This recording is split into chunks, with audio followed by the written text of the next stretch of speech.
Welcome to the Johnny Dell Football Academy podcast on the channel that's trying to answer the whys and hows of the game by talking through and dissecting game film and diving deeper to explain why the X's zig and the O's zag.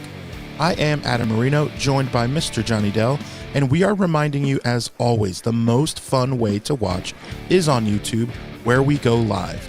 There you can comment into the live show. Be sure to hit the notification bell and turn on your notifications so you can be a part of the conversation. We also stream live on Facebook and X. Also, the audio versions are always found on Spotify, Apple, wherever you get your podcasts. Now, if you are live with us in the chat, it's probably because you are subscribed, you've hit the notification bell, and turned those notifications on. So, when sharing with your friends, be sure to let them know. We also love to hear from you outside of our live show. Email us at jonnydelsfootballacademy@gmail.com, and you can always check out the website JFA49.com, as it is the most fun way to support the channel. Also, the way we boost the chat and boost the algorithm is to type out hashtag JD49. Bang, bang. It is a Friday, the Friday after Christmas. I hope that you were able to give everything that you wanted to give. Happy Christmas, happy holidays, happy everything. We are happy. We just win, and we are in for the number one seed. We're excited to talk some Bears. I have seen a lot of Bears games. Good morning, Johnny. Here's what I want to talk through with you as we welcome in everyone hitting the hashtag JD49. Thanks, everybody. Here's what we got to talk through right away. We're all business on this day after Christmas. We talked about this before the show.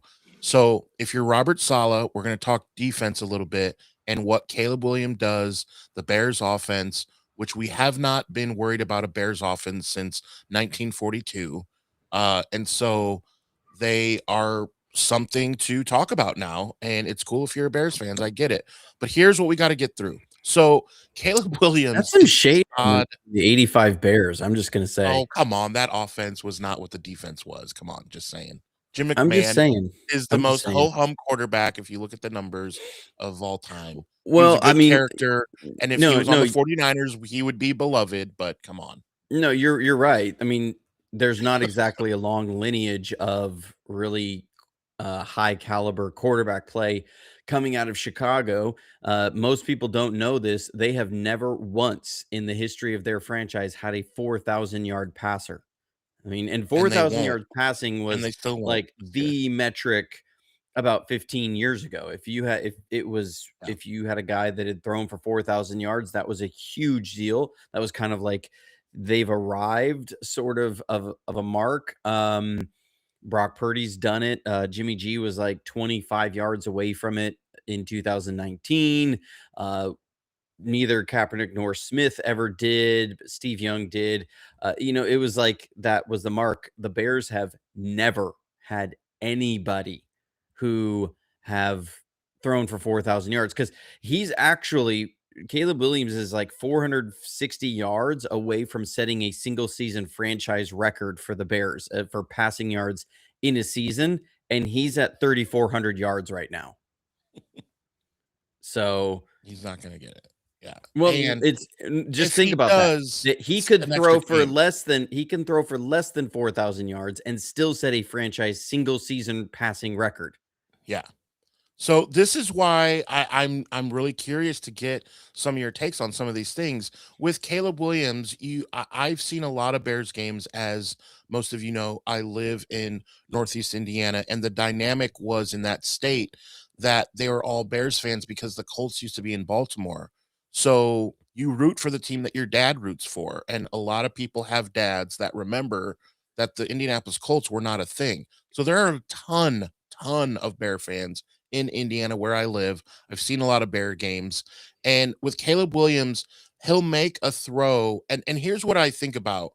I still think about this from 100 episodes ago or so, as we are on episode 271, which is wild to think. But about 100 episodes ago or so, We talked about preseason Brock Purdy and preseason Trey Lance, and they're running the same Mhm. exact play.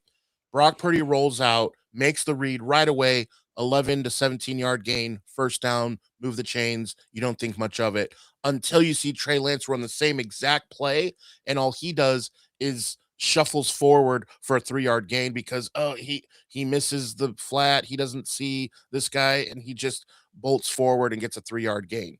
This is Caleb Williams in that the easy play, he makes it look so difficult. You're like, Caleb, if you're a Bears fan, you're like, what are we doing? Just throw it to the flat. Or why don't you see that out? Just throw an 8-yard out. It's right there. Instead, he runs backwards, takes a sack. Then against the Packers in overtime, he makes that throw. And what kills me about it is the interview after. Yeah, I was in the coach's office last week. We talked about it. I saw the coverage. I knew we had it. And he just handles it so well. You're like, this guy's a franchise. Like, wow. And if you're Robert Sala and you're showing film of a guy making absolutely bonehead plays and then throwing darts and making these plays that you're like, I don't know how to defend that, even with a Fred Warner or and a Bosa. Like, what do we do here? What if you're Robert Sala? What's your take and what's your take, Johnny, on all of this? And what have you seen with Caleb Williams? Well, Caleb Williams, I will say there's no doubt that the arm talent when he's on in rhythm and uh and on is some of the highest level arm talent in the NFL. There's a lot of guys with really good arms in the NFL, and he is definitely near the top of that as far as how much velocity on the ball, uh, pinpoint accuracy when he's accurate, his ability to drive the ball, throw from off all sorts of off platform. He can do all of that kind of stuff. The challenge uh, with Caleb Williams is really in, can you be consistent? Can you take can you play quarterback as a position more like a point guard, less like a shooting guard? You watch the film, and there's times where he's got checkdowns there, and he's running around scrambling, trying to make a play, and ends up throwing the ball away because, well, he couldn't quite get away from everybody. And so it's a play that goes for no gain, which is okay. It's not a loss, it's not a negative play, but you could have gotten 5 yards. You could have gotten 6 yards and set yourself up for third down better. And then they're off the field on third down. And that's very much what you saw out of the Packers game, is that there was opportunities on second downs to set themselves up for a better third down.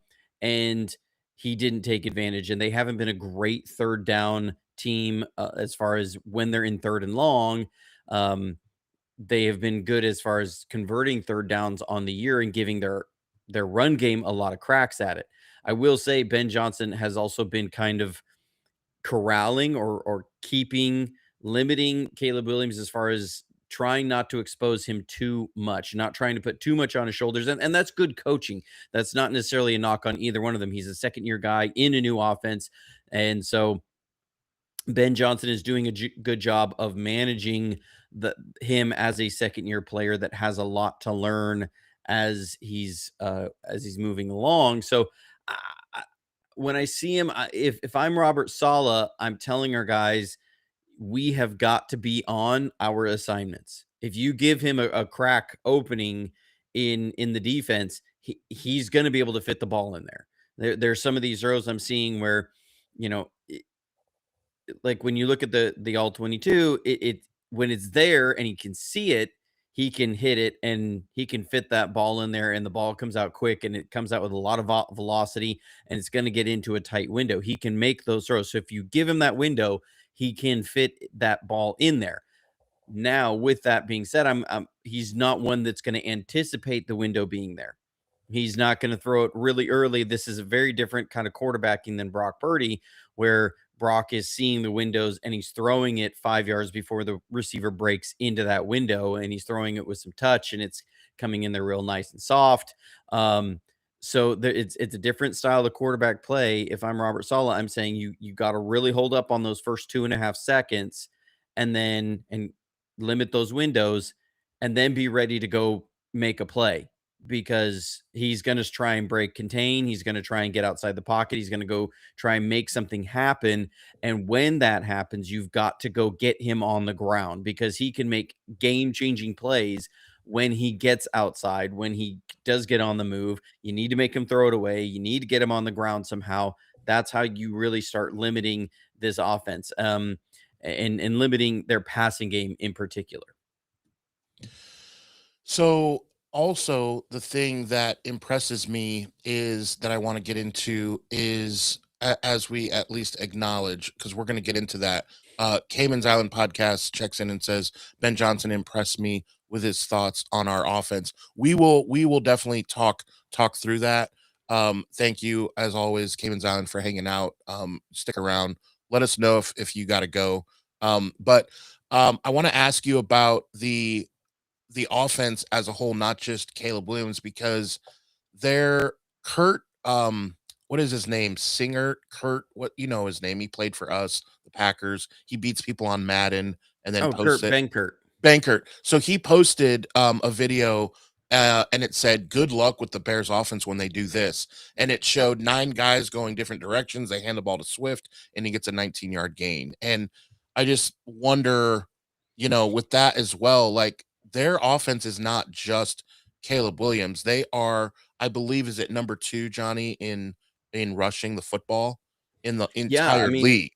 Let's well, talk about that. it's them and the Colts were, the premier rushing attacks in the Well, we league saw this what year. happened with the Colts. I saw it Right. live. And so I mean, you look at it and you kind of go, okay, I'm, I'm more hopeful in that. I will say uh that you're playing a different monster when you have, the Colts, who had Daniel Jones, and when they had Daniel Jones in there, there was an incorporation of a lot of zone read and read option type of th- plays baked into it. They ran a lot out of shotgun, and every play would have a quarterback keeper component baked into the play, so that defensive ends have to respect that, linebackers have to respect that, because Daniel Jones is athletic enough. We saw that especially early on in his career in New York, that that could be a viable threat. It was very much like Josh Allen early in his career. He was running on designed runs a lot. There's a lot of that going on. And so that being taken away from the Colts offense and Phillip Rivers being in there, while it added an element of being able to dictate offense from the line of scrimmage that they didn't have before, it took away this respect that backside defensive ends had to have on their run plays. And we were able to take advantage of that. And I talked about that on the preview show beforehand, about if I'm the 49ers, I'm saying I'm okay with Phillip Rivers pulling it every time and keeping it. There was one play, it almost looked like he had thought about keeping it.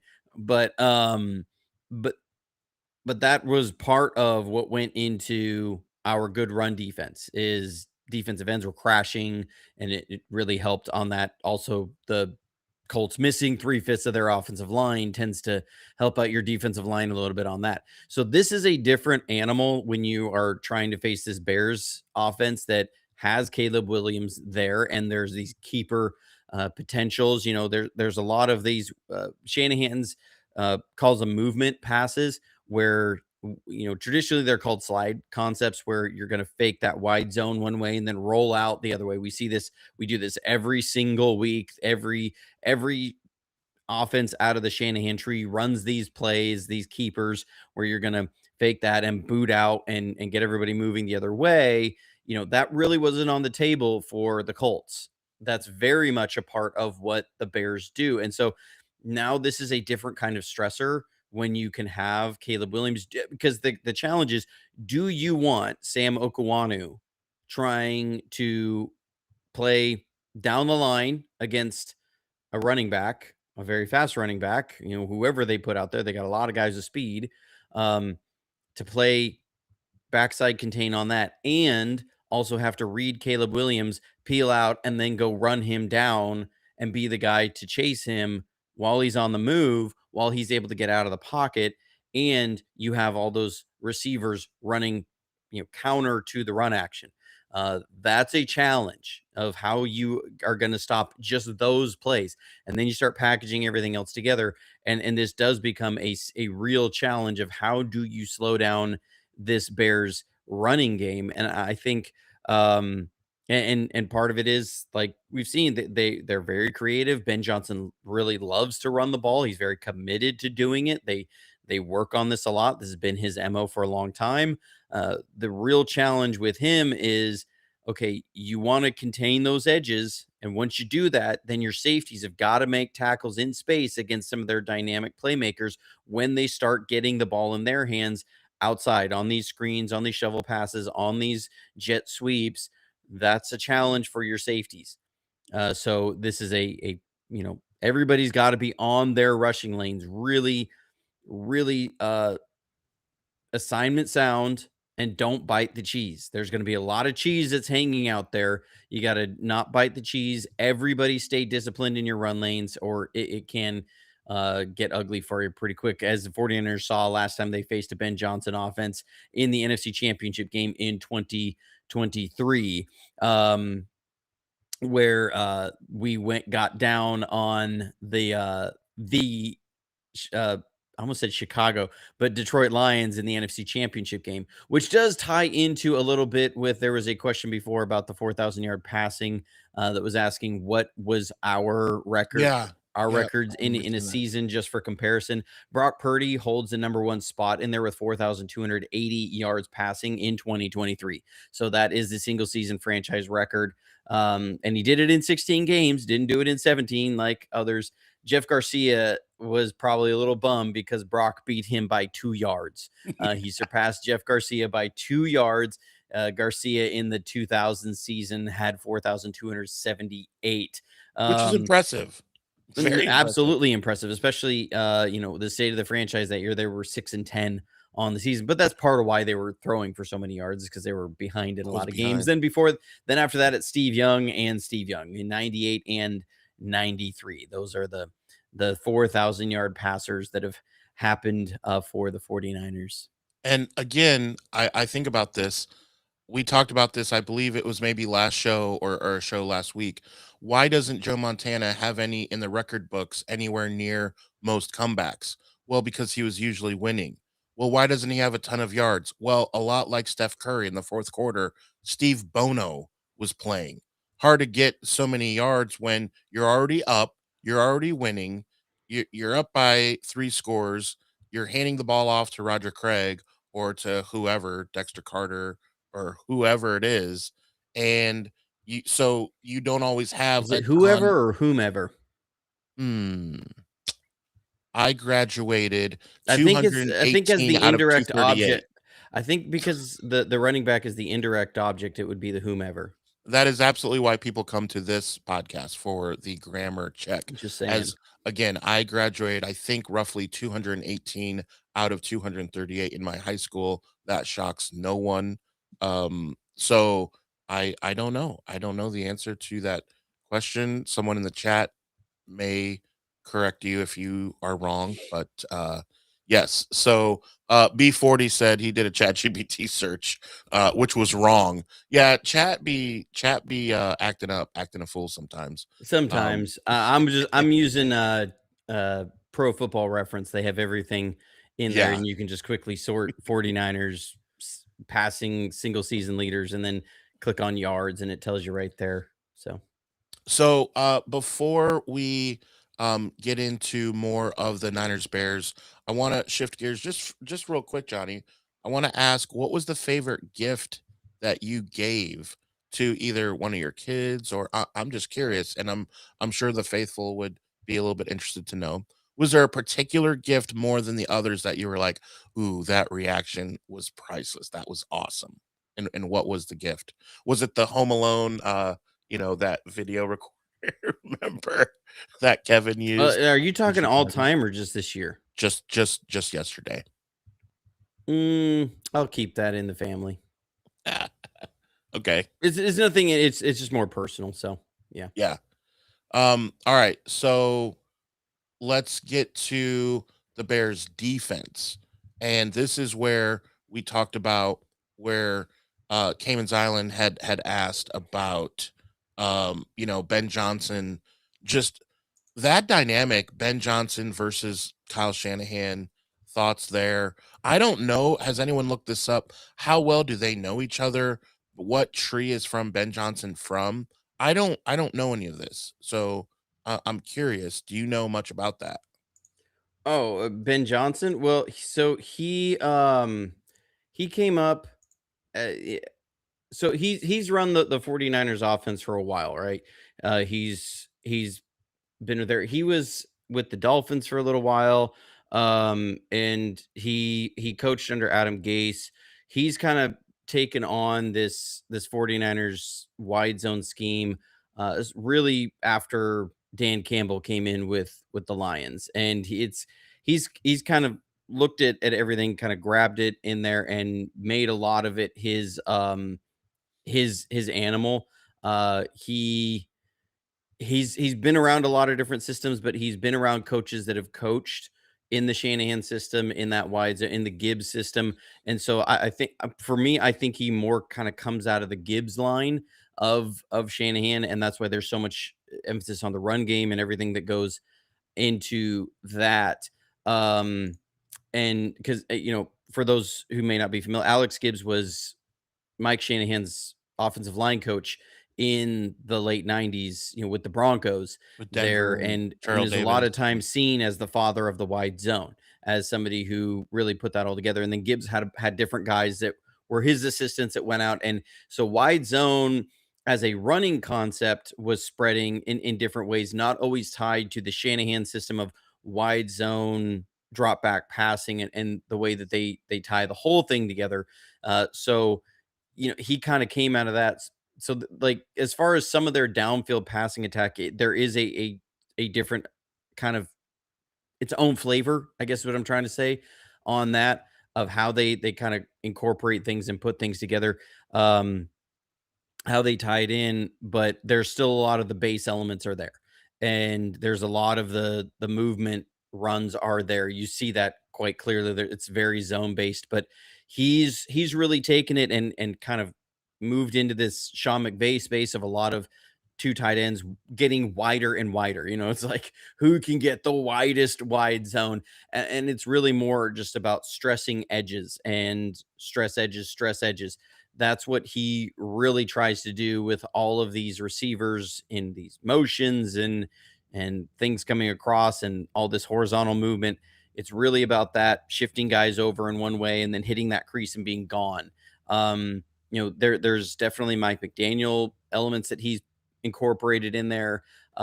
He's a really smart guy, and he understands all that, and he's put that with now you're facing a defense with the Bears that has had to practice since OTAs, minicamp, against a lot of these wide zone runs and movement. And the one thing that I will say they do that really reminds you of Shanahan is, Sean McVay has moved into more of this, a lot of downhill duo kind of stuff. He likes to keep Kyron Williams square to the line of scrimmage and pick a hole in there. Not as much one cut slasher kind of runs. You don't see as many teams. You see a lot of teams run wide zone, but not the way the 49ers do. And what I mean in that is when the 49ers run it, they run. Like their offensive line gets it and they run. They are moving down the line. They're not just looking to try and make a block. They are trying to run and stress everybody in the linebackers in their movement to then hit a crease.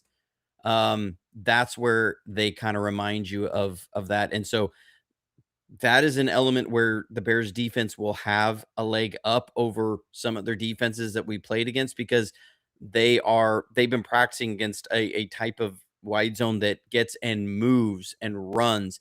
And that does take practice against live action, which at this point in the season, nobody's doing full live practices. They're all doing walkthroughs. That's just where it's come to. And that's not just because like teams don't believe in practicing anymore, that's part of the NFLPA agreement that they only get so many live practices in during the season, and they're only allowed a certain amount, and almost every team uses those up at the beginning of the season. They just say we're just going to exhaust those because if we're going to get in work, we're going to do it early in the season while the bodies are fresh. And you don't want to be doing live action practices in the last week of December and have a guy, get a dislocated elbow in a practice during that week. So you use those up at the beginning of the season, and so everybody's doing walkthroughs. So if you don't have the time on task in the off season against this, it does make it harder for you. And that's why you tend to see the 49ers run game get better during the year. It tends to be that way. It hasn't always been the case, but it tends to be that way.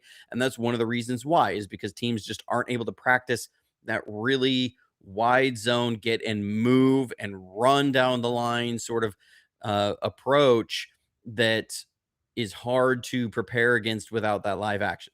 They've got that. That gives them a leg up. And in that, one thing that the Bears do really well is they are a very good zone coverage run team. They play a lot of zone, a lot of zone. Um, and so, it's they keep eyes on the quarterback. That allows them to get a lot of takeaways. They have a lot of takeaways on the year. They're plus 21 in turnover differential. They're number one in the league. They keep eyes on the quarterback. They understand how to do that.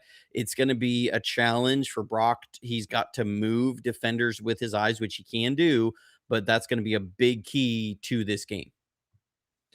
So, as if you're a casual and you're hearing us talk about the Bears, you would think they're undefeated and that we have no chance. But what what does really then, having said all that over the last 20 minutes in general about the Bears, what actually scares you the most going into this game Sunday night? All eyes will be on us. It's the game of the week. It's Sunday night football. Is there something that jumps out to you that says, this concerns me? Um, I mean, it's what you don't want to do is allow that defense to, or that their offensive running game to bludgeon you, keep your offense off the field, start getting to a point where then Brock's going to feel like he's got to press because you're down by two Mm, scores and he it's throws in the third picks. quarter, That's when he throws and picks. you're facing a defense that keeps a lot of eyes on the quarterback, and he's trying to fit that intermediate throw. You may not have George Kittle. Shanahan's been very mum on him. He just says he's got a chance. That's all he says. But George Kittle has not practiced so far I this don't think week. he goes. They have to make a designation on him being in or out, or being doubtful or out by today. They do have to make that designation. I don't know. I would be a little surprised if George came back already. I will say, you know, that the one advantage that we seem to have, and this isn't being talked about because it's not the Bears have like the flu going through their team right now. Um, and I mean for real, like they've had it all week. Because they had four guys not participate in practice due to illness. I mean, that tells me the flu's going through the building. Um, and everybody's in small rooms. So like I mean, that is kind of it's kind of an advantage. I mean, and two of the guys that have been out with an illness are corners. So it tells you like it's in the cornerback room that they have the flu in there. So, they're all trying to be jacked up on emergency to try and get ready for the game, and they've got to fly. So I mean, honestly, that is something that does give you an advantage if there's been an illness that's going through. I promise there's other guys in the building that are experiencing symptoms of that. If you have that many people that have an illness, that there's something going through the building. That guys are sick. So you have that. I mean, their injury report is lengthier than ours. They had 1, 2, 3, 4, 5, 6 guys that did not participate in practice yesterday, and in the bonus practice, and we had George Kittle that did not participate. What it does look like is that we will probably get Renardo Green back, which would be real big. The Colts went after Darrell Luter quite a number of times in Yeah. that game. Um, gonna Yetur Gross-Matos, he was limited in practice and he did not participate, but that was the same knee management that they've been doing all year long. So there was nothing new there. Ricky Pearsall was limited in practice, and so he's starting to work his way back, because Yeah, that be would good be to a have him. real big lift against this Bears team. Yeah, They like to play a lot of zones. Dennis Allen plays a lot of matching zones, and so there are opportunities for receivers to get matched up on linebackers over the middle. And if you have a guy with speed that you can get matched up on that, you can get a guy in a catch and run sort of situation. Last time we played the Saints, uh, Kyle Shanahan, when it was playing Dennis Allen, the reason I bring up the Saints, because Dennis Allen, same defensive coordinator, he was head coach there at the Saints. I remember we had one, they ran a fire zone blitz. Demario Davis was the middle linebacker, and we got Debo matched up on him. It was a matching zone. And so you're able to get somebody like Debo in a catch and run situation on a Demario Davis. You have Ricky Pearsall, who brings an explosive element with his speed. You have the opportunity for him to get on like a Tremaine Edwards and get that in movement and in speed through those zones. So that would be a really big lift to the passing game, where you get that really top end explosive speed. You're going to have good matchups with Christian McCaffrey, but I don't know if it's going to have that same explosive element that Ricky Pearsall can have to catch and go. And if you hit it in the right crease, he can beat that safety, and it's a 60-yard kind of play. Those could be there. The Bears also, because of this real vision technique they use, there will be opportunities down the field for big plays if you can manipulate them. They give up the highest completion percentage on deep throws. They give up the highest yards per attempt on deep throws. So teams are hitting deep throws on them at one of the highest rates in the league. But because they play with a lot of vision, they also have the most interceptions. They've got 16 interceptions on deep throws on the year. So it's been boom or bust for them. And that really shows where their defense as a whole has kind of been this year. It's been boom or bust. So what you need to keep, as if you're the 49ers, keep their defense from being boom. Because, there's a lot of elements of the Bears offensive attack that are scary, but they're also not an extremely efficient offensive attack. Just look at the game versus the Packers. That was a game that the Packers, remember, they traded away their number one defensive line run defender in Kenny Clark. They traded him to the Cowboys as part of the Micah Parsons deal. yep. And then they lost their number one pass rusher in Micah Parsons to a torn ACL. And the Packers, with Malik Willis in at quarterback, were still, the right down there with the Bears the whole time. And so, Yeah. this defense, while they have potential to take the ball away, they're not one that's just going to stonewall you the whole time. I think our offense can get to humming still. I'm just more, which is crazy to think of a Bears team where I'm worried more about what they do on offense. There was a couple good questions. Let me pull it Hey, up we get to from play CJ Gardner Johnson, so that's always a plus. so from Bill I Manzara know you do. asks, our lack of quarterback pressure might be a blessing in this game, keeping Caleb Williams in the pocket and force him to play quarterback. What are your thoughts? Yeah, I mean, I prefer to have quarterback pressure though. Come on. yeah, I like, if we're just not getting pressure and we're not eyes to the quarterback and able to disengage and go get him, then it's not a plus. If it's a situation kind of like Jalen Hurts in the 2023 game, okay, they did very much a delay, just kind of Wait and contain see. rush. Yeah. Well, it was about like, we're gonna let our defense take away read number one, number two, and then we're gonna be ready for him to take off. And so our guys aren't really trying to just create pressure on him. We're going to create the pressure by taking away his first and second read, and then we know his check down is his legs, and then going off schedule. And so I think that's kind of a similar approach that you can expect to Yeah. see. Um, but it has to be intentional. If you're just not winning because you're not winning, and then you're not disengaging to go get him, Then doesn't matter. then that's not good either, or Yeah. you're trying so hard to win that you give up contain.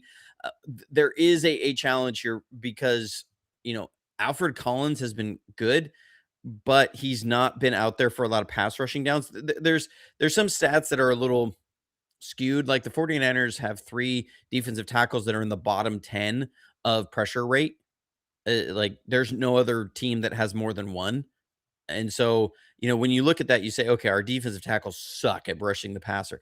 It's not as much that, it's more a because our defensive tackles aren't on the field for most pass rushing situations.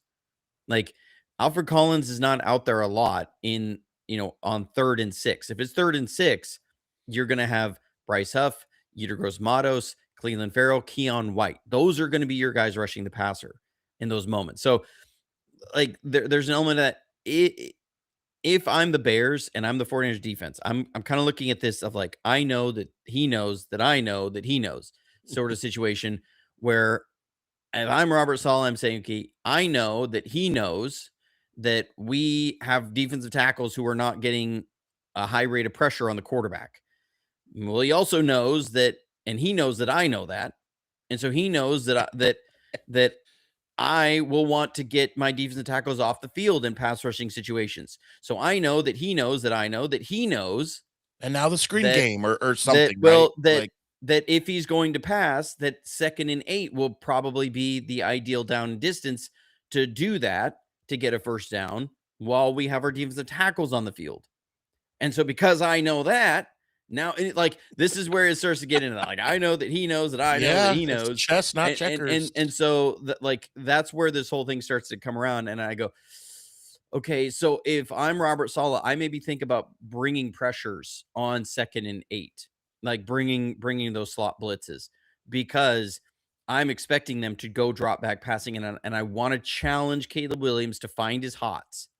I don't want to stay. I want to also bring pressure from a perspective of simplify the rush lanes so that instead of having 4 rush lanes where Caleb Williams tries to sneak out and there's a little bit bigger of a room, now I'm going to bring 5 rush lanes and it's more crowded and Caleb Williams might not be able to get out on there. So 2nd and longs, I'm looking at now, I might install 3 or 4 different pressure packages because I'm going to look at that, and because I believe that Ben Johnson may want to do that, and I want to move him away from that so that I can then keep in my base defense with my defensive tackles on the field and just allow them to play the run on 2nd and down because they're not the best at rushing the passer.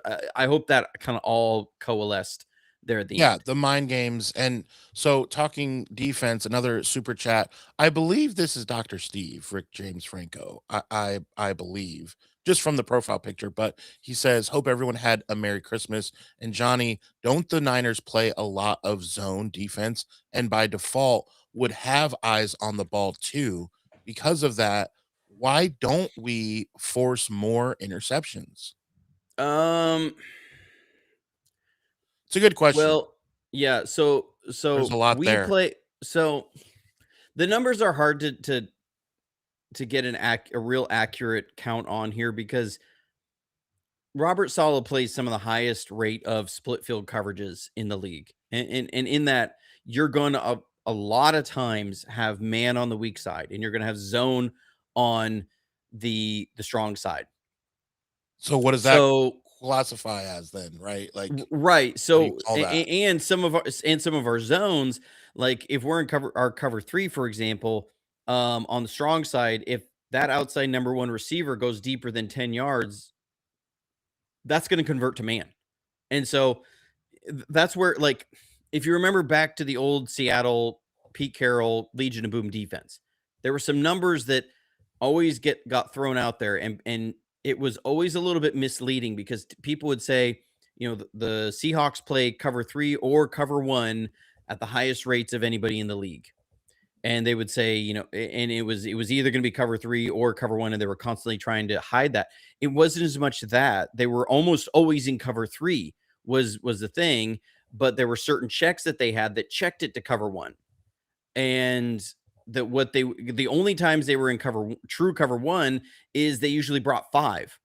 And so if they were rushing 4, you could almost always say it was a type of zone, but it would convert to man coverage based upon sometimes even just the formation of the offensive uh the offensive play call. And there's divider rules in there. It's very much like Nick Saban. Nick Saban, his cover 3 oftentimes gets confused for cover 1 because once a receiver motions out past a certain point, it's zone, but inside of that, it's going to be man. And they call it a divider rule. And so with that, like, we do play a lot of zone, but there's a lot of man conversion principles and rules in there. So we end up playing more man than you would think. There's going to be a man coverage element in probably 70% of our defensive calls. So where somebody's playing man coverage. So that does, in those senses, take, eyes off the quarterback when you're doing that. But everybody else in playing zone is. All that to say, the Dennis Allen and his defense, they don't do that as much. They are very much eyes to the quarterback, and they really suck at playing man coverage. That's just like they are the worst man coverage team in the league, and it's not close. So, like, they play man like something like 8% of the time, and I think we're closer to 30%, 28% in that kind of range. So yes, we play a lot of zone. They play a lot of zone. That's what they do because they're just not good at playing man at all. So there's an element of that. The other element is that their guys are extremely aggressive, and they've also got a defensive tackle that is top. I think he's top 8 in the league in pressure percentage. So he's forcing a lot of plays. I'm trying to remember his name right now. He's somebody that nobody's talking about, and I had it here in some notes. Jervon Dexter, that he's generating the 6th highest pressure rate among defensive tackles this year. And so you get Montez Sweat coming off the edge. They're forcing a lot of pressure. And when you get eyes on the quarterback and you're forcing a lot of pressure, that tends to lead to a lot of interceptions. Ours is not the same way. And again, it comes down to we don't force as much pressure as they do. That's a huge part of why we don't get as many interceptions, but they need to start jumping some routes there, which we have seen some of it. But and I mean, the last few weeks they have been getting interceptions. They've been getting turnovers. I mean, you can go back to the Panthers game that Jair Brown has 2 picks. You go to this last game, D Winter seals the game with a 75-yard pick 6. Here's We that were seeing Orlando call. Yeah. yeah, and you look at like the first 8 weeks. I don't think we had an interception over the first 8 weeks. And now this defense is coalescing. They're coming together. They've been in the system for a while. They're starting to make those plays and they're starting to get those turnovers. So that's also another element of it. So one quick thing, a little bit off topic, but on topic. You talked about first 8 games not having interceptions. I saw a ridiculous meme that I want to share. Oh Was no. was so crazy. If you put $100 on the New York Jets to not intercept the opposing quarterback, $100, and then you put that winning on the next game, and you put that winning on the next game, you would have $1.8 million. That All right. that is ridiculous. I just saw as I was scrolling 2 days ago on Instagram, I just saw that meme. That's wild. So To so here's an interesting just to tie kind of put a bow on the talk about them man defense, Yeah, zone defense. The Bears defense has allowed a league high 8.1 yards per play when playing man coverage this season. They are a full yard per play worse than the rest of the league. It is, I mean, that is a huge outlier because generally it's pretty compact. And then when you have a team that is a full yard behind like number 31 worst, that tells you just how bad they are in man coverage. Whereas in zone, they're allowing 6.2 yards per play. So that's 1.9 yards per play difference between man and zone. And that really adds up when you have, 80 plays a game, you're looking at then, 80 yards. Like that's a full touchdown drive difference between playing man and zone. And so yeah, they're they're not good versus man. Yeah. So, two major things to get into, but a couple reminders before we do that. One reminder is, if you are new to the show, I saw a few people check in and say, "Hey, I finally made it to a live show." Maybe you are a new follower.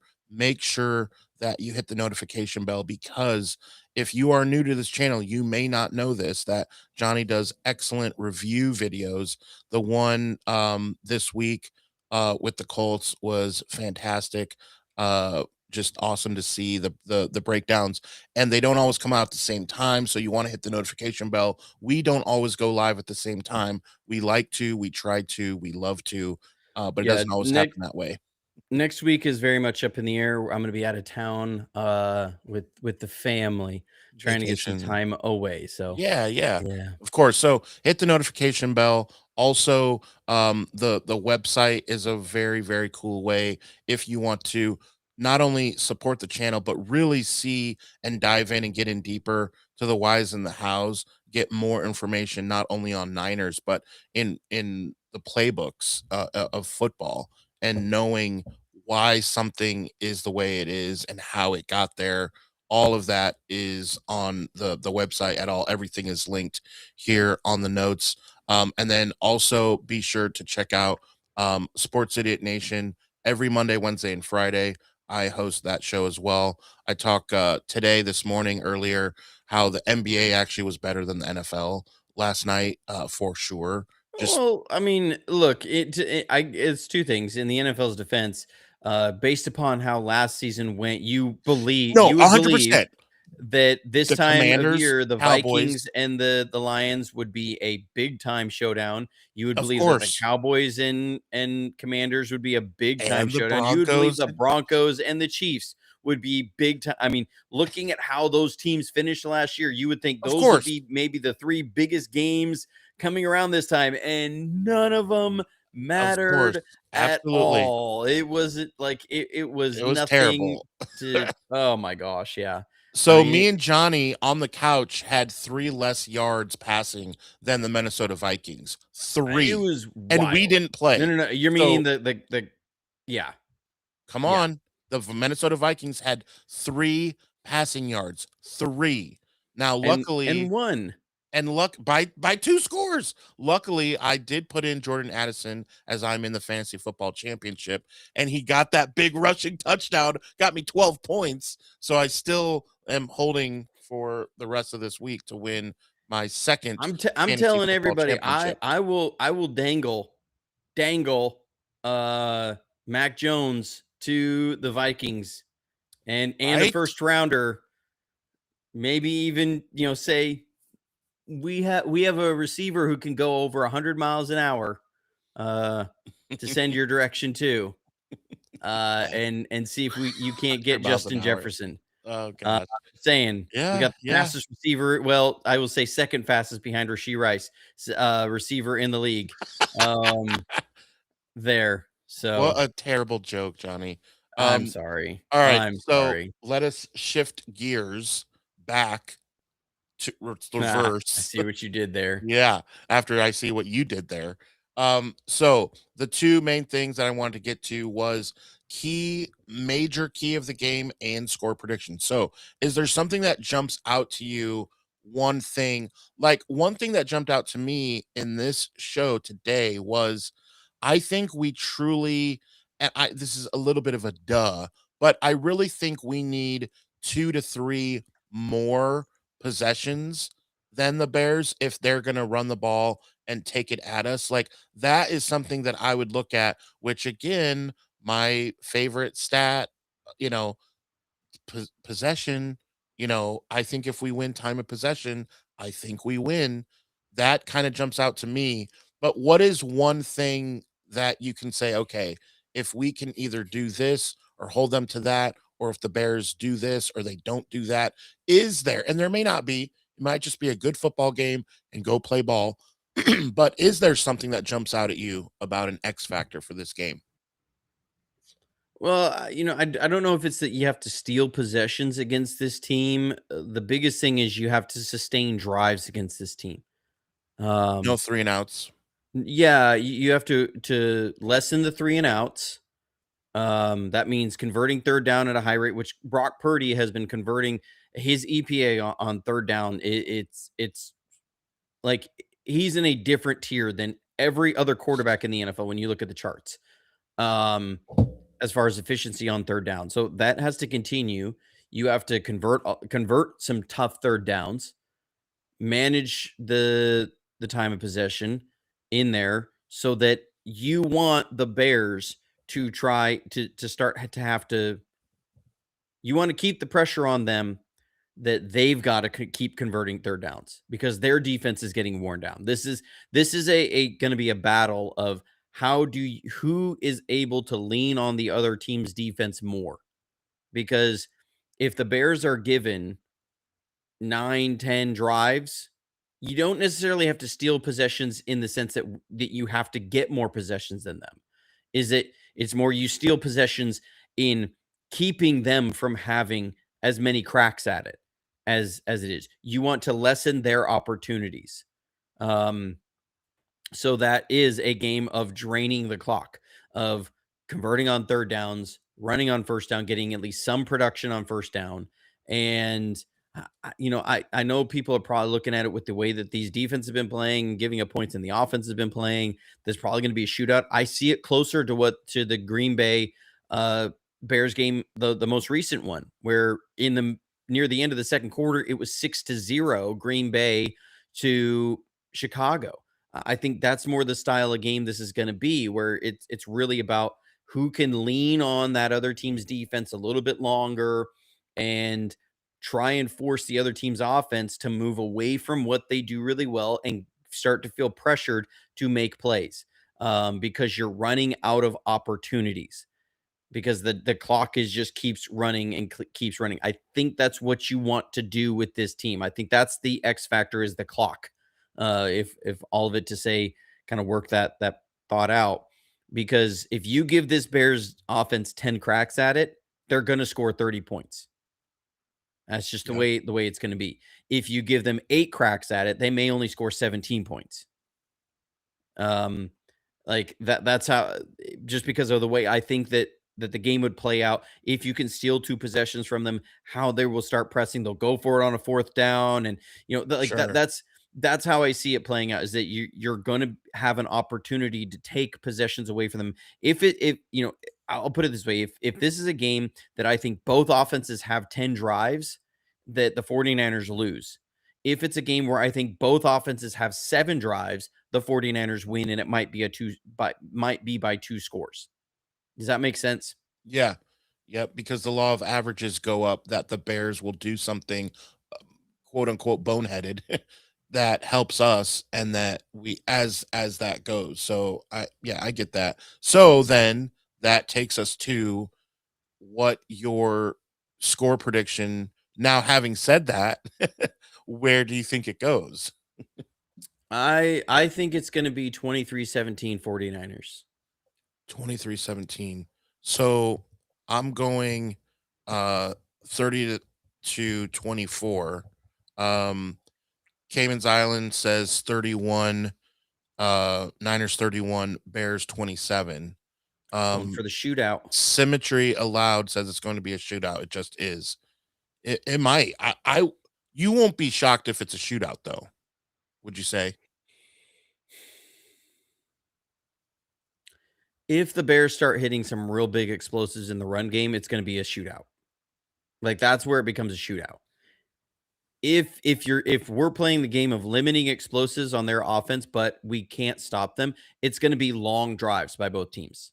And that's where I don't see it necessarily getting into a shootout. I just see each team going on really long drives. Like, it kind of reminds me, the way it could go is, if you remember back 2021 or 2020, no, yes, 2022. We had a game against the Rams, and it was 21-17 at the half, I want to say. Or 17-17 at the half. I think it was 17-17 at the half. and the Rams had only had 3 drives and they scored 17 points. I think we had 3 drives and it scored 17 points. And the way that it worked out was the Rams had 3 drives and all of them were over 12 plays. And like we could not get off the field on third down against the Rams that game. And it was a game that the scores were getting higher, but it was only 3 drives per team in the half, where normally you have usually upwards of 5. And I think if it's going to be a game where you can't stop the other team, that's the way it's going to be. Is it's not going to be 7 plays and the Bears are scoring. If it's going to be there's 12, 14, 15 plays and the Bears are scoring. If they're not hitting big explosive in the run game. I just think like that's how I see it going around. If they're hitting big explosives in the run game, it's going to be a shootout. If they're not, it's going to be these long, grueling drives that bleed a ton of clock on both sides, and it's not necessarily a shootout. It's more of like who can make one play to get off the field. So I just looked, Hugo, their record for away games this year is 5-2. Um, so I mean, their record overall is really good. So, I well, mean, yeah, 11-4. They are leading the NFC North. And but you can say half of their losses have come on the road. yeah, at Lions, they lost 52-21 on September 14th. Um, I mean, And they lost at the Ravens. Ravens 30-16. Yep, and the But that rest was they've all the won. way back in October. Yep, October 26th, right before Hallows Eve. They have some impressive wins. They really do. Against the Packers, at the Eagles on November 28th. They beat them handedly. They beat them by 2 scores. That's impressive. The Browns, the way that they disposed of the Browns is impressive. I know the Browns aren't Mhm. good, but the Browns hang around in a lot of games because of that defense, and they beat them 31-3, and it was Yeah. laughable. So the Bears are a really good team. I mean, Um, but do remember that, they were at the end of regulation against the Packers, it was 16-16.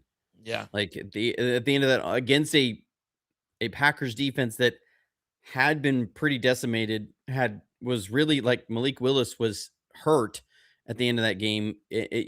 Like I don't see this as a team that is. I feel like they're one of the lesser dangerous 11-4 teams we've seen in a while, as far as like scary. Oh yeah. man, this is a juggernaut coming at you. This is And a here's a really reason. high level team. Here's a reason. Take a look at this. The Bears, remember, started 0-2 by losing to the Vikings and looking terrible doing it, then losing by 30 to the Lions. Then they beat the Cowboys. Who cares? Then they beat the Raiders by 1 point and the Commanders by 1 point, who are very bad teams. Those scores were both 25-24. 2 weeks in a Yeah, row and you play. then they lost to the Ravens. Then they had that weird game against the Bengals where Joe They Flacco barely nearly won. came back at the end of that game, and then you had that Yeah, horrible missed tackle at the end that they ended up pulling it out.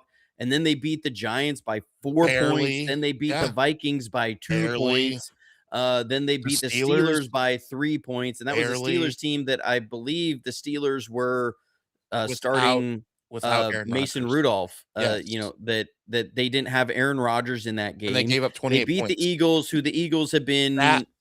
but that was a good win. No, I give them credit for It, that it one. is. I look at the Eagles, and that was in the peak of the Eagles' issues, right? Like Right, of right, this but it year, was they're at kind Philly. of That's a good figuring win, some things though. out.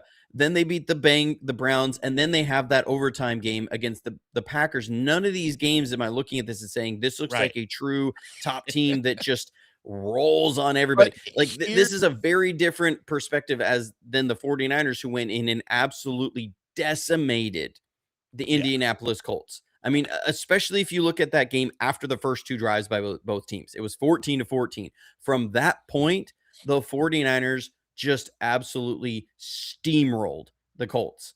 it was I mean, over. Yeah. yeah, I mean, Colts they fans left. I we was in attendance, and they were we leaving. outscored them 34-13 through the Yeah, rest of the game. yeah. So, No, I it was mean, bad.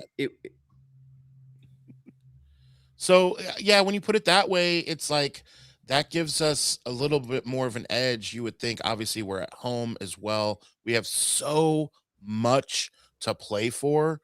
Just win these 2 games and you're in. I don't mean in the Well, playoffs, the number 1 seed. yeah, you're in at the number 1 seed, you get a bye to get George Kittle a little bit healthier, to Yeah, get all these guys who've been gosh. dealing with some nagging stuff, to get them a little healthier, get Trent Williams some more rest. Ricky Pearsall would be huge to get a bye, out in a couple weeks to manage that Brock's turf toe. Again, it'd be huge to get that. And then you're looking at 2 home games, and you are in your home stadium for the Super Bowl. You don't have to leave the Bay Area until what, August? That is wild. That is so crazy to me. I don't know if that's been done before Christmas.